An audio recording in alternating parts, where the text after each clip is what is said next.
Buenas tardes, hoy os traigo un nuevo directo. Un nuevo directo para hablar con Daniel Foppiani sobre El corazón de los ahogados. Esta fabulosa novela. A ver si se va uniendo la gente para poder comenzar este directo. Que me hace especial ilusión charlar con Daniel Foppiani porque es un autor al que tengo la suerte de conocer en persona, de haberle saludado y haber hablado con él en vivo y en directo.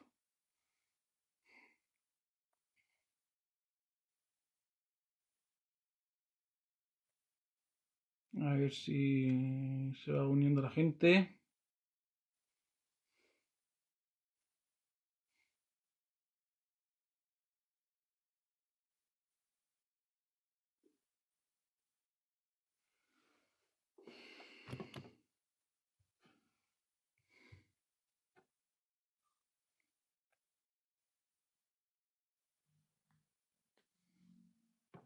Ya, Daniel ya está aquí. A ver si.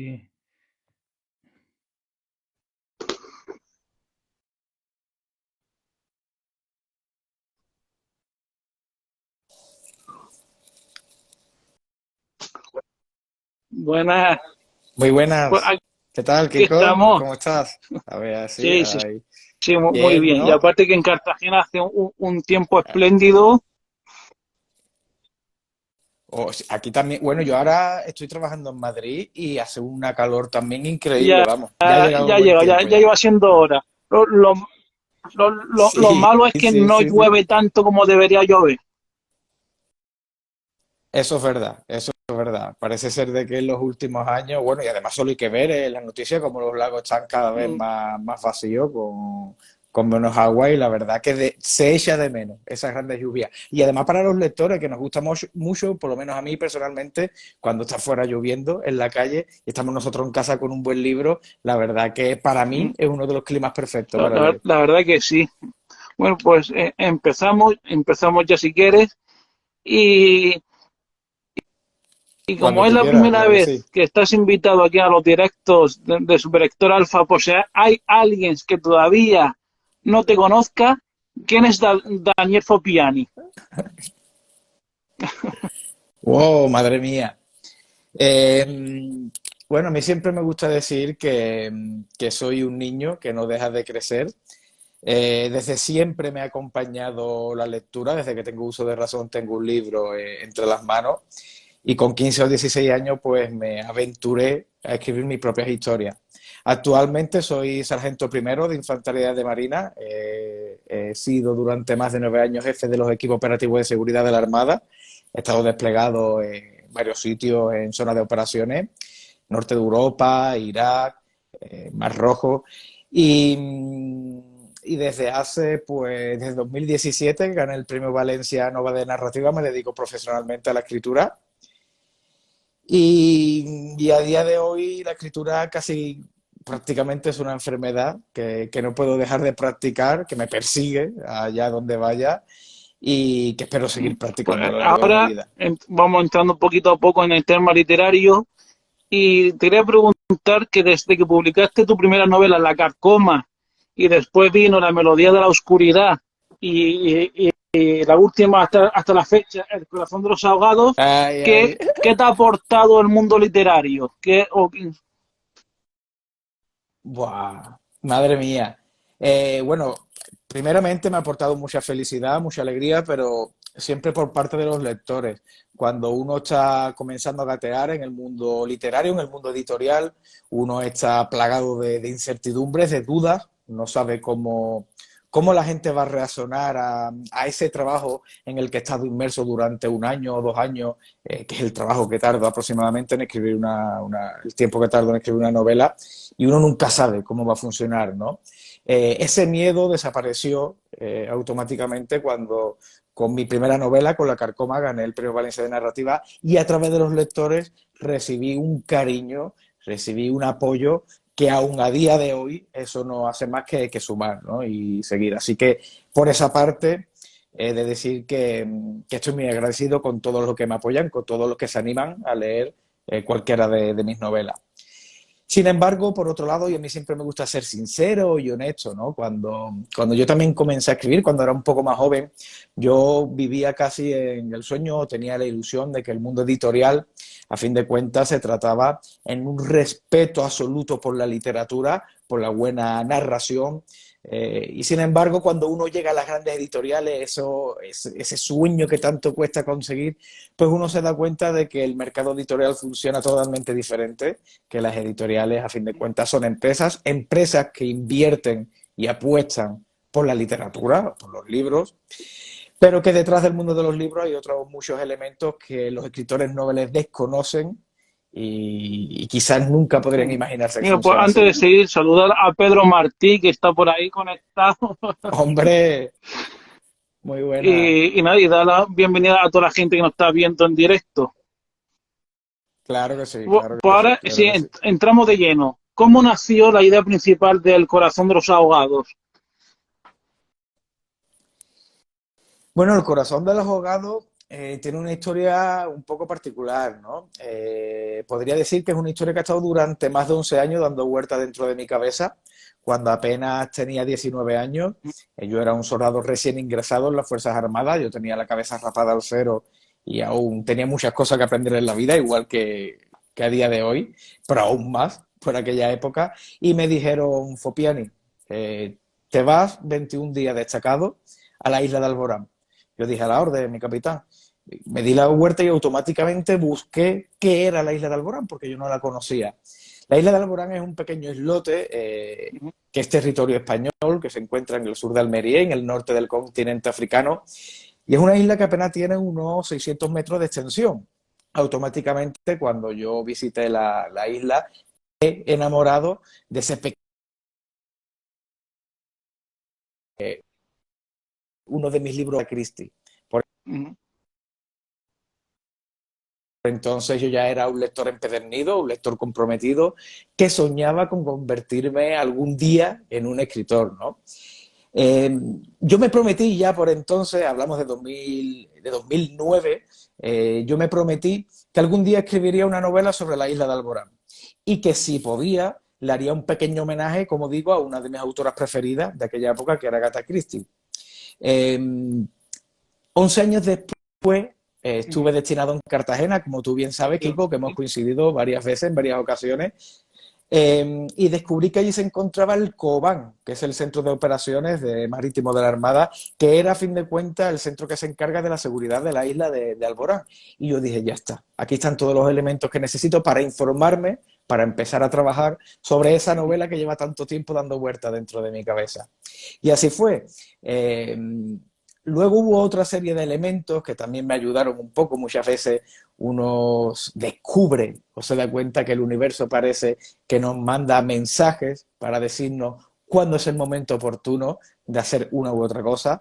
Y buscando por internet, informándome un poco, documentándome, vi que la novela Diez Negritos de Agatha Christie la habían cambiado el título por tener connotaciones racistas y que la nana que aparecía en la novela original también le habían cambiado y entonces ya no era 10 negritos se fueron a cenar, sino que era 10 soldaditos se fueron a cenar. Entonces yo vi que era la oportunidad perfecta para aprovechar esa nana y crear esta historia ambientada en la isla de Alborán, donde 10 soldados están allí destinados, empiezan a morir de manera misteriosa, no sabemos quién es el culpable o la culpable a lo largo de toda la trama, donde además pues también aprovecho para hablar un poco sobre la inmigración ilegal, que también la he Pues trabajado durante eso muchos que estás años. comentando sobre Agatha Christie, te voy a preguntar más adelante, porque claro, leyendo la novela a mí también me dio la impresión de esa de que haces un homenaje a Agatha Christie y al tema de los crímenes estos de habitación cerrada, en el que el asesino pues actúa sin ser detectado y siendo a su vez por los que hay ahí, los posibles candidatos. Eso era ¿Eso era lo que querías hacer desde el principio o fue o surgió sobre la marcha? No, no, a ver, esa situación en la que se encuentran 10 personas encerradas realmente era la base de la novela porque es la base de la novela Diez Negritos. Como a lo largo de toda la trama vamos a ver múltiples guiños a esa novela, esa situación estaba pensada desde el principio, pero sí es cierto que hasta que no empecé a escribir la novela, no descubrí lo complicado y lo difícil que es estructurar una trama en una escena tan reducida como es el edificio del Faro. A mí lo que me ocurrió fue que como estuve allí un par de veces, destacado en la isla de Alborán, descubrí que cuando hacía mal tiempo, cuando había tormenta, Ujú. teníamos prohibido salir al exterior porque podríamos caer al mar y que nadie se diera cuenta, sobre todo en la noche. Y esa sensación de claustrofobia, esa sensación de encierro, ha sido la que he tenido interés de transmitir a lo largo de toda la novela. Y para mí ha sido lo más difícil, es decir, meter a 10 personajes en un espacio tan reducido donde todos son sospechosos. A mí ha sido súper complicado, pero también es cierto que he disfrutado No, sí, mucho la verdad es que yo escribiéndola. también, cuando leo novelas de este tipo, también noto como digamos, un grado más de dificultad, porque es de verdad que es un trabajo un poco arduo el reducir el espacio y demás. Sí, cuando escribimos otro tipo de novela, pues nos podemos valer de ciertos recursos, irnos un poco al pasado, o incluso irnos a otra ciudad para ambientar o para enriquecer lo que son las imágenes, para crear nuevos personajes. Aquí no, en esta novela, los 10 personajes que vamos a conocer, pues desde el tercer o cuarto capítulo, son los 10 personajes que vamos a ver hasta el final, obviando un poco esa subtrama que comento de esa pareja de migrantes, Dubu y Naya, pues donde también conoceremos un poco cómo funcionan las mafias que se dedican al tráfico ilegal de personas. Como comentaba, durante bastante tiempo he trabajado en el Mediterráneo Occidental, que es una de las vías más utilizadas para el tráfico ilegal de personas, y de alguna manera quería compartir con todos mis lectores pues parte de mi experiencia como jefe de los equipos operativos de seguridad de la Armada, pues a través de esta novela. Efectivamente, porque la novela también es otro un homenaje también a tu puesto de trabajo, a la infantería de Marina, porque ya, puesto que los personajes son de ese cuerpo. Sí, Ujú. hay poca literatura ambientada en el ejército, hablo de escritores españoles, y hay lectores que este tema les puede atraer más o menos, pero de alguna manera yo también me apetecía escribir de lo que conozco, de lo que sé, de lo que llevo trabajando durante más de 15 años. Y de alguna manera también quería, los que hayan leído la novela verán de que siempre escribo desde el respeto, desde el agradecimiento a un cuerpo que me ha visto crecer y que me acogió cuando tenía 18 años, pero también cuento muchas verdades. Es decir, para mí escribir es una manera también de sincerarse, de ser honesto con los lectores que deciden y que apuestan por la escritura de uno mismo, ¿no? Así que en el libro cuento pues el día a día, las rutinas, las miserias por las que también atraviesa la Armada o el Ejército Español en este caso, porque muchos piensan cuando se les habla de un soldado o de un militar que automáticamente somos los que nos pintamos la cara y estamos en frente de guerra o en zona de operaciones, en conflicto, recientemente en Ucrania, pues batallando en un conflicto bélico, ¿no? Y no siempre es así. La mayoría de nuestras operaciones son de carácter humanitario y de alguna manera quería transmitir también pues esta visión sobre el ejército a Y través del corazón ahora de los soldados. vamos un poquito más a conocer los personajes, sobre todo a Julia Cervantes. ¿Quién es Julia Cervantes y con qué característica de ella te quedaría? Bueno, Julia Cervantes es una sargento de Infantería de Marina. Cuando yo escribí esta novela era sargento de Infantería de Marina, ahora Ujú. ascendí, soy sargento primero. Y de alguna manera pues podemos encontrar pues algunos detalles del Fopiani sargento y otros muchos de todas aquellas compañeras féminas con las que he tenido la fortuna de trabajar a lo largo de todos estos años. También me interesaba o tenía cierto interés en destacar de alguna manera el papel de la mujer en el ejército español en la actualidad, ya que desgraciadamente a lo largo de la historia no se le ha dado nunca la oportunidad a la mujer a pertenecer al ejército y desde hace recientemente poco, pues afortunadamente son parte de las filas y quería pues transmitir también un poco cuál era el papel, de qué manera pueden sentirse integradas dentro de un ejército donde normalmente, y esto es un dato objetivo, aunque se siga trabajando, y me consta porque lo veo todos los días, por una igualdad y que no haya diferencia, que todos llevemos el mismo uniforme, es un dato objetivo decir que hay mayor número de hombres que de mujeres dentro del ejército, y eso a fin de cuentas también afecta. De alguna manera quería transmitir pues todos estos detalles de alguien que lo ve desde dentro y, ¿por qué no?, por primera vez también en mi trayectoria editorial, hablar de mi trabajo y tener a una Y, protagonista femenina, mm, claro que sí. y también para, bueno, como es bueno, lógico, no lo sé, pero muchas veces he escuchado a más de un autor y a más de dos decir que sus personajes, pues llega un momento, cobran vida y van por libre en tu caso pasa algo parecido o lo llevas bien controlado. No, no, no, que va, eso es totalmente cierto. Eso es totalmente cierto. Cuando a mí me preguntan qué metodología uso a la hora de escribir mis novelas, cada novela para mí es un mundo y cada una de ellas la he escrito de una manera diferente. Pero sí es cierto que últimamente he aprendido que tener una escaleta o tener una estructura, un eje central básico antes de sentarse a escribir, a vomitar páginas una detrás de otra, yo siempre recomiendo pues tener las ideas claras y tener ciertos elementos apuntados. Uno de ellos son los personajes, que para mí es uno de los elementos más importantes de una buena historia. Y yo me preocupo mucho porque cada uno de los personajes pues tenga su propia historia, tenga su propia manera de entender el mundo, tenga su psicología interna. Pero es cierto que por mucho que apunte y por mucho que prevea, cuando uno se pone a escribir, cuando uno se pone a desarrollar la historia, los propios personajes, como tú bien comentas, Kiko, parecen que cobran vida propia e incluso que responden de manera individual, sin mi propio permiso, o que muchos de ellos comienzan como un personaje secundario y se convierten en protagonistas. Esto me ocurrió en mi anterior novela, en La melodía de la oscuridad, con, con Patricia, que es la mujer de Adriano, de ese detective ciego, invidente, que a priori iba a ser un personaje secundario, iba a ser la mujer del protagonista, y se convirtió, diría, en una de las protagonistas de la novela. Mm, sí, la verdad es que también lo noté, eso que dices ahora de tu anterior novela. Adriano, ese personaje que también sentí simpatía hacia él por cómo es. Sí, yo creo que Adriano es uno de los personajes más potentes que he escrito a lo largo de mi trayectoria, ya que a muchos lectores pues le atrajo la idea de leer una historia basada en un detective invidente que va tras un asesino, ¿no? Adriano siempre ha sido un sargento aguerrido, era sargento de la Guardia Civil y fue víctima de un atentado de la ETA, por lo que perdió la visión.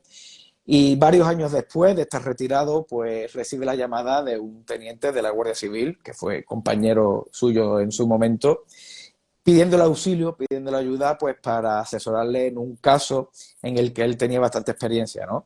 El asesino de esta novela va a realizar los 12 trabajos de Hércules porque piensa que así puede encontrar el perdón al haber asesinado a su familia, ¿no?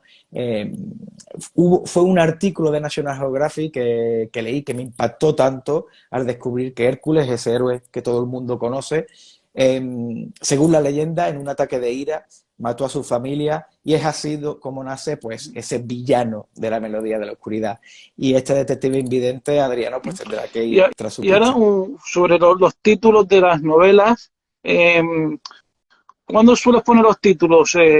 Canto de la carcoma, de la melodía de la oscuridad y el corazón de los ahogados, ¿cuándo lo has puesto? ¿Al principio del proceso de escritura, durante o después, cuando ya tenías la novela escrita? Bueno, como comento cada novela, realmente he llevado una metodología diferente, ¿no? Creo que hay que hacer un antes y un después en La Carcoma, porque La Carcoma, el título lo tenía claro desde el principio, porque es el nombre del pueblo donde se desarrolla la historia de La Carcoma. Y diría que el título de La Carcoma lo tenía claro desde el principio. Sin embargo, con La melodía de la oscuridad y El corazón del abogado, empecé a escribir las historias y en un momento dado supe que el título era ese, ¿no? Y no quiere decir que no le haya puesto otros títulos que haya ido desechando a lo largo de la escritura. Siempre intento que dentro de los títulos de mis novelas haya cierta literatura, haya cierta poesía y que de alguna manera pues también resuma lo que el lector va a encontrar dentro de la novela, ¿no? En La melodía de la oscuridad surgió el título porque estuve como voluntario durante varios meses en la ONCE y en uno de los testimonios de los invidentes que habían perdido, a mí me interesaban testimonios de personas que habían nacido con vista y que la habían perdido a lo largo de la vida. Y recuerdo perfectamente como una mujer me dijo que la ceguera no era una oscuridad absoluta, sino que como cuando uno cierra los ojos con mucha fuerza, pues empiezan a aparecer puntitos de colores, manchas que se mueven, y así fue como nació el título de La melodía de la oscuridad, ¿no? Y con El corazón de los ahogados, pues quería transmitir de alguna manera, pues, o hacer un pequeño homenaje desde la humildad más absoluta a todos esos corazones de personas desaparecidas o fallecidas en el mar, que están sumergidos y de alguna manera Mm. con sus latidos pues forman las mareas del mundo, ¿no? Y es un título pues que me gustó mucho cuando se me ocurrió y siempre intento también explicarlo o desarrollarlo dentro de la novela. Ahí el lector va a encontrar un párrafo o una línea, una frase, donde va a encontrar el título de la novela y el Y por qué se llama también, así. volviendo ahora a los numerosos temas de la novela, del corazón de los ahogados, pues tratas lo de la inmigración y las mafias que existen. Desde tu punto de vista, ¿qué podríamos hacer para erradicar la existencia de esas mafias de tráfico ilegal de personas? Eso es muy difícil, qué cosa. Es una pregunta fantástica, pero realmente yo no tengo la pregunta y la respuesta, perdón. Y no tengo la respuesta después de haber estado trabajando en inmigración ilegal durante 9 años, ya te digo. A fin de cuentas, este tipo de mafias se aprovechan de la desesperación de las familias que huyen de un país al que le tienen terror, en el que no pueden vivir. En la novela cuento pues cómo las mujeres suelen ser violadas de manera sistemática y aquellos que no tienen recursos se ven obligados pues a morir de hambre o incluso aquellos que quieren aspirar a tener una vida digna no tienen oportunidades de estudio, no tienen oportunidad de un trabajo digno, ¿no?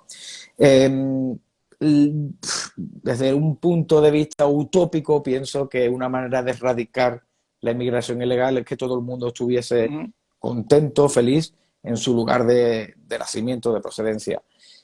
Creo que una educación digna, una educación valiosa a la que todo el mundo pueda tener acceso, podría ser una solución para este tipo de problemáticas mundiales, no ya europeas, no africanas, sino mundiales.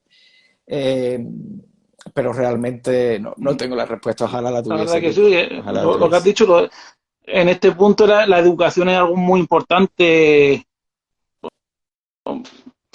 En definitiva, lo más importante que por lo menos yo veo la educación y esas ganas de intentar, pues, prosperar, si en el sitio, mucho mejor, si no, pues, porque la gente está, porque no se aprovechen de las necesidades de los otros. Si es así, si a fin de cuentas las mafias lo que hacen es aprovecharse de la desesperación de los que quieren huir de su país y como también cuento en la novela, pues una plaza en una patera pues puede llegar hasta los 1.500 euros.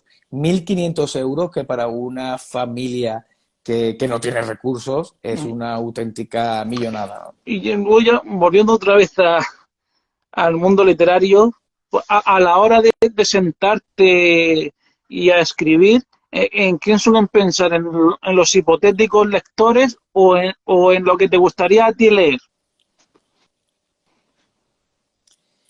En el 90% del tiempo es lo que a mí me gustaría leer. En eso, no sé si es un defecto, es una virtud, pero también es cierto que en un momento dado me paro, pienso y digo, bueno, vale, aquí hay una voz propia, es algo que me obsesiona, es algo que me preocupa mucho, el tener que uno de mis lectores coja uno de mis libros sin ver la portada, sin ver quién es el autor, lea un párrafo o lea una página y diga, parece el estilo de Daniel Fopiani. Es decir, lo que me obsesiona cada día es crear una narrativa que la gente pueda reconocerla y el día de mañana pues realmente sea el sello de Daniel Fopiani, su manera de contar las historias.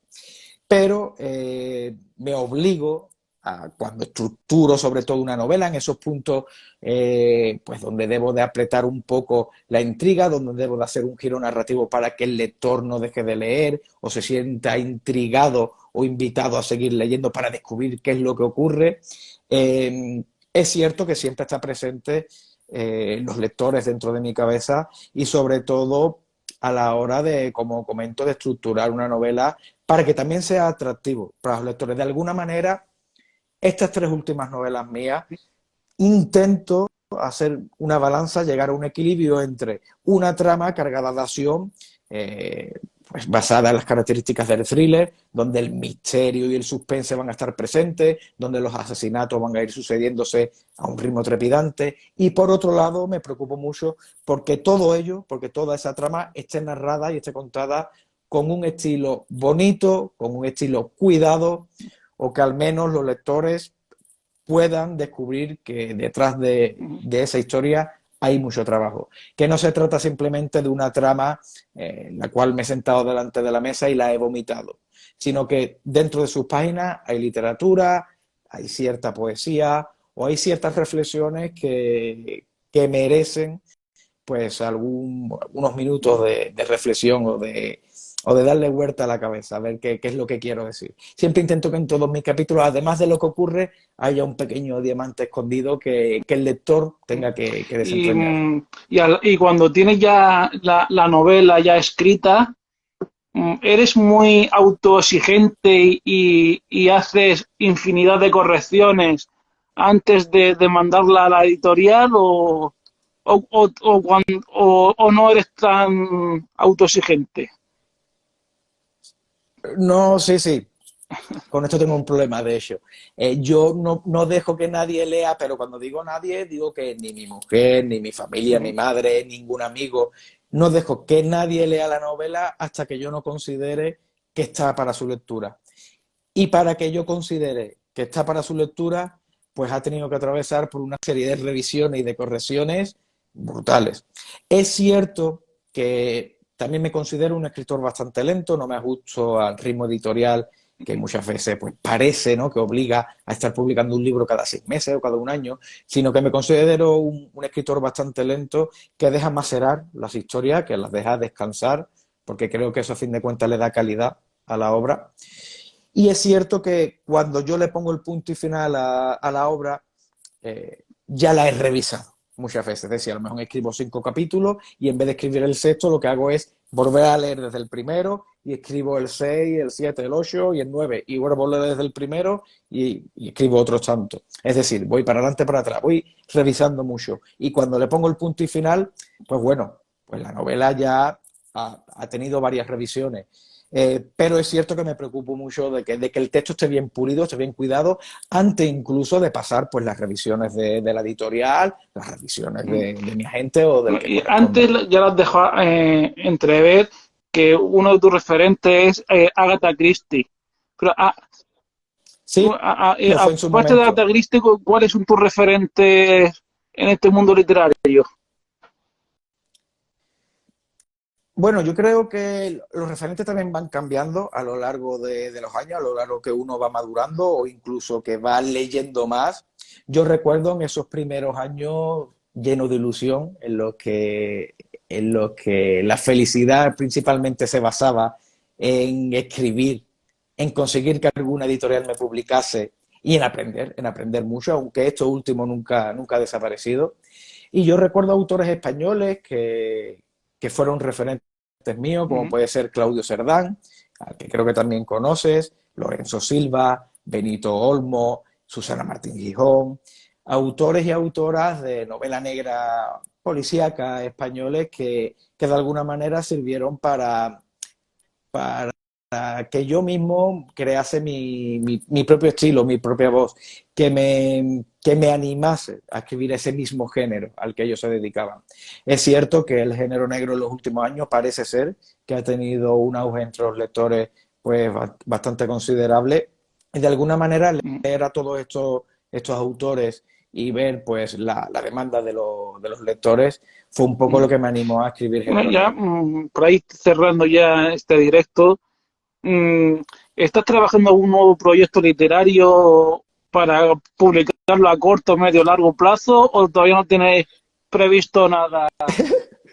Sí, sí, uff, a ver, espérate porque esto tengo que pensar hasta dónde puedo hablar. Tengo una novela bastante avanzada, tengo una novela bastante avanzada, pero como te acabo de decir hace 2 minutos, aunque me queden por escribir para acabarla, pues te puedo poner un ejemplo, no sé, Bueno, 12 capítulos, voy a poner 12 capítulos, que es un trabajo de a lo mejor, vamos a poner 2 o 3 meses. Yo todo lo que ya tengo escrito, las 300 páginas que ya tengo escritas, las voy a volver a leer, las voy a volver a releer antes de mandársela a la editorial o mandársela a mi agente. Mi intención, ¿cuál es mi intención? Mi intención es acabar la novela, aprovechar el ujú. verano para darle los últimos apuntes, porque, bueno, como todos sabréis, también tengo que compaginar mi oficio como escritor con el de ser infante de marina. Además, actualmente me encuentro fuera de casa y los viajes también, a fin de cuentas, restan bastante tiempo cuando queremos ir a ver a la familia. Pero a fin de cuentas estoy escribiendo siempre. Todos los días escribo un poco porque cuando me voy a la cama y ese día no he escrito, es como si me pudiera el remordimiento de conciencia. En todo caso, a mí me gustaría tenerla acabada, como digo, en los meses de verano, aprovechar las vacaciones para escribir. Desde hace mucho, mucho tiempo, desde que me dedico profesionalmente al mundo editorial, casi que no tengo vacaciones, porque es cuando más escribo. Y bueno, con intención de empezar a moverla a partir Bueno, de septiembre de este año. Que no quiere decir que se publique ujú. en esa fecha, pero que bueno, que ya lo verán las editoriales. En principio debería de publicarse sin mayores problemas, gracias al apoyo, como digo, y a la muestra de cariño de los lectores que tan buena acogida han dado a mis 2 anteriores novelas. Y si las novelas funcionan y venden, a fin de cuentas, como comentaba al inicio de este vídeo, las editoriales estarán contentas y Efectivamente. seguirán Y publicando. ya ahora sí, como última pregunta por mi parte, se acerca el día del libro y ¿qué recomendaciones harías para la gente que está viendo este directo y para la gente que lo verá Pues mira, después? espérate. A ver, mira. Tengo aquí, este es el que me estoy leyendo yo ahora mismo y la verdad es que me está gustando un montón. Descubrí a este autor Ujú, gracias a YouTube, pues viendo una serie de entrevistas. Es un coronel que está en la reserva del Ejército de ujú. Tierra, Pedro Baños, no sé si lo conocéis, que sale mucho en Cuarto Milenio también. Y este libro me está gustando mucho, Así se domina el mundo. Iré, bueno, como veréis, pues voy casi por la mitad. Eh, y a mí me está encantando. ¿Por qué me está gustando? Porque a mí lo que es la geopolítica a priori no me interesa. Es decir, no es un tema que me atraiga especialmente. Sin embargo, este autor está consiguiendo que me sienta interesado por todo lo que cuenta y creo que eso no es nada fácil. Así que os recomiendo Así se domina el mundo de Pedro Baños, que es mi lectura actual y ya os digo que me está Pues gustando nada, mucho. pues ya no tengo más cuestiones que hacerte. Si hay alguien que tenga alguna duda y alguna pregunta que la pueda hacer, y si no, pues los dejamos aquí. Si hay alguien, yo estaré encantado de responder lo que queráis y si no, pues bueno, ya sabéis que también tenéis mis redes sociales para lo que necesitéis. Últimamente también intento estar todo lo activo que puedo en YouTube, donde también comparto pues reseñas del libro, lecturas recomendadas o incluso algunos consejos para aquellos que estén empezando a escribir. Y por supuesto estaré encantado de recibir pues cualquier opinión de aquellos lectores que lo deseen. Yo siempre al final de mis novelas dejo mi correo electrónico para aquellos que quieran escribirme y aunque no pueda responder de manera inmediata, siempre intento responder a todos aquellos que me escriben, simple y llanamente porque me siento enormemente agradecido por leer cualquiera de mis libros. A ver si hay alguna pregunta. No lo No parece, veo ninguna. parece que no. Pues nada, pues lo dejamos aquí. Ha sido un placer charlar contigo durante este Muy bien. rato. Y nada, y hasta la próxima. El placer es mío, Kiko. Que nos veamos pronto. A ver si puedo pasar por allí pronto por Cartagena y De podemos acuerdo. darnos un abrazo. Y tomarnos unos Venga. famosos asiáticos. Exacto, exacto, exacto, exacto. Un abrazo enorme, Kiko, y muchas gracias a todos por Un estar ahí. saludo, hasta luego. Hasta luego. Adiós. Bueno, pues hasta aquí este directo. Ya mañana empieza el ELAC, es el Encuentro Literario de Autores en Cartagena. Son 3 días y durante esos 3 días yo estaré ahí presente entre el público para traeros cada día pues una pequeña crónica que iré publicando en el blog. Así que a disfrutar de la literatura y leed mucho.